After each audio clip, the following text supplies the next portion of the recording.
Now I noticed when I was making Phoenix tape, the city to beg, and I was talking about Phoenix. My camera took a picture of me while I'm in the middle of my video. It took, cause that's when you see it gets real light, like it took a picture of me, and I'm like, what the fuck? When I started talking about Phoenix, the city to begs and stuff, and I said, okay, all right, you motherfuckers, but they be playing with me like that, man. They be doing all kind of stuff. Maybe they gonna put a mug shot in England or something. Damn, what would they call me? Pittsburgh Pete or some shit.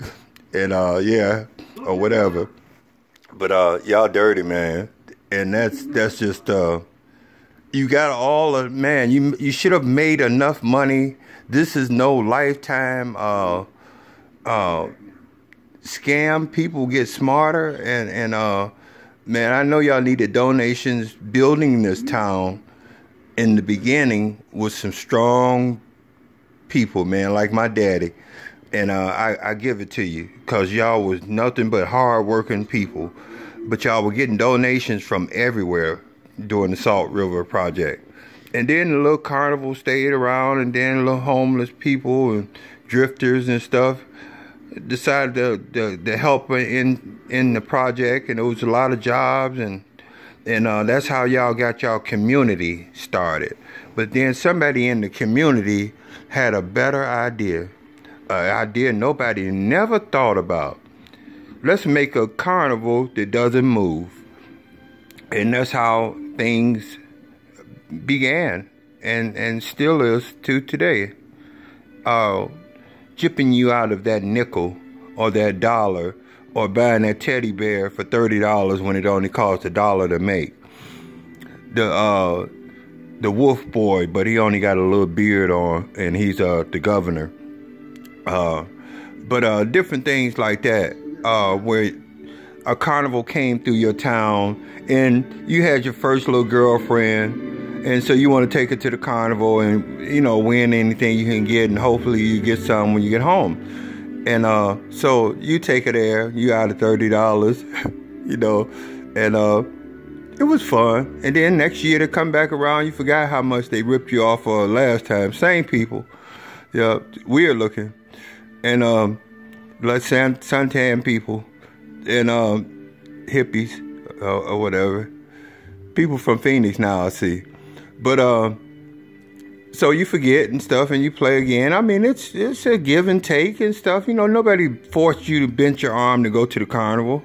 But when they invite you in to their city to systematically take your income by subliminal suggestions of donations and different things, you think that you're behind times and you need to get with it. And maybe if you ever needed something like that, they would be on your back like the hands of Allstate. We got you. Don't worry about it. You remember that commercial? I remember Mutual of Omaha too. Wild Kingdom. My whole family used to sit around and watch that Mutual of Omaha, Wild Kingdom. Back then, if there was any cartoons out, it was Dirty Dragon, and Fraser Thomas and Dirty Dragon, Clutch Cargo, The Road Runner, that little chicken that was really, really smart with them big glasses on, and the rooster. And those were times that I came up in. And very interesting times too, man. So I wish I could see some of them cartoons again. But man, it's just a generation. The generation I can't. My father was a strong generation. I tried to model after him later on in life. Tried to emulate him. But I can't look down on the younger generations because they're changing the world as far as technology. But they some lazy bastards. But they're smart. As far as a group of people is stronger than one person. when you network between different people on a problem and an idea, man, it ain't nothing like it. I'm telling you, the meetings of the minds and stuff, you know, and you are trying to a think tank, I guess, or whatever you want to call it, and no thought is ridiculous, or no idea or answer is ridiculous. You know, it just you hear it and you don't hear it and stuff, and it might bring you to something else. But how could one community not know that? Eventually, people get smarter and people know what you're doing. So you have to evolve over the scam that you're doing now, because it gets where it's noticeable. And so maybe that's why you want us to teach your kids in school, because you feel like you can't teach your kids because you corrupted them already with the fundraising.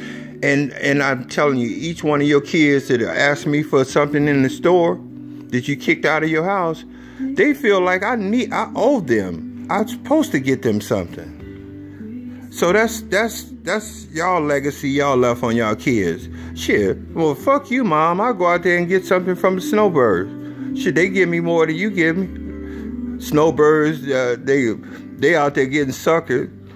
The kids coming home with gold jewelry and furs and stuff, because the Snowbirds are still doing the fundraising, but they're having the fun with your daughters and sons. Hoeing, pulling trains on them and doing all kind of stuff over here right on 19th in Glendale, in all those apartments right by that Mexican restaurant. All y'all daughters and sons are over there tricking off, getting more money than you. Maybe they should file taxes. You ever thought about that? Because they're making more money than y'all are in fundraisers and claiming taxes for some donation. They're getting smarter than you, younger generation. They don't even want to follow y'all old ways no more, and they're trying to tell y'all to change, but y'all trying to tell them to stay away from the brothers and other nationalities. Don't be bringing them home to dinner. We don't have to guess who's coming home to dinner because you ain't bringing them. That's a video of my story.